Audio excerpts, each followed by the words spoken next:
Pen है तो ज़रूरी नहीं है कि कुछ दिक्कत है, क्योंकि बहुत सारे पेशेंट्स सिर्फ मेरे को क्वेरी डालते हैं, मेरे को फ़ोन करते हैं, वो इसी के रिगार्डिंग कि उनके स्क्रॉटम में एकदम से इंस्टेंट पेन हुआ है।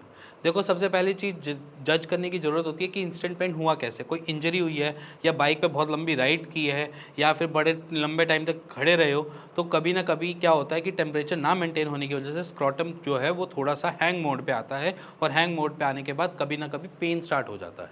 और कभी कभार ऐसा पेन होता है कि एकदम से बहुत तेज पेन हुआ, फिर धीरे धीरे धीरे धीरे वो ठीक हो गया।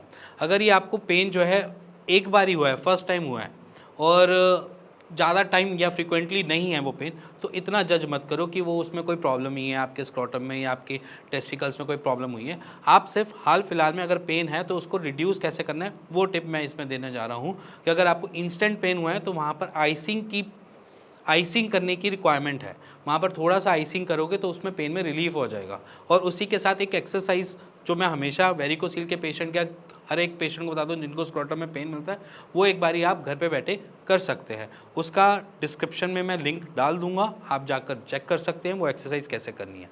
इसी के साथ वो पेन तो रिलीफ हो जाएगा आपका। साइड बाय साइड आपने उस दर्द को जज क्या करना है वो पहले चेक करो, कि अगर आपने लॉन्ग राइड ली है, बाइक पे राइड ली है, उससे पेन स्टार्ट हुआ है क्या, या फिर आप बड़े लंबा ट्रैवल स्टैंडिंग पोजीशन पे करके जा रहे हो कहीं एक सिटी से दूसरी सिटी में, तो आपकी बस की जो राइड थी वो बड़ी स्टैंडिंग पोजीशन में रही है, उसकी वजह से पेन तो नहीं है। या इसके अलावा आपके कोई ऐसा कोई मेजर हल्का सा किसी ने चोट लगी हो, उसकी वजह से पेन थोड़े टाइम बाद स्टार्ट हुआ हो। ये कुछ चीज़ें जज करने की हैं। अगर आप ये चीज़ें पकड़ लेते हैं तो आप समझ जाओगे कि पेन किससे स्टार्ट हुआ है और कौन सा पीछे रीज़न था। और अदरवाइज़ अगर आपको कोई ऐसा चीज़ नहीं समझ आ रही कि कोई मेरे को ऐसा हिट हुआ या कुछ भी हुआ, एकदम से पेन उठा है, तो उसको भी इतनी जल्दी जज मत करो। अगर पेन उठा है तो किस वजह से उठा है या किस रीज़न से उठा है, तो वहाँ पर जज करने की ज़रूरत नहीं है। सिर्फ आइसिंग करो। आइसिंग करने के बाद अगर आपको रिलीफ मिल जाता है, अगर वो दोबारा पेन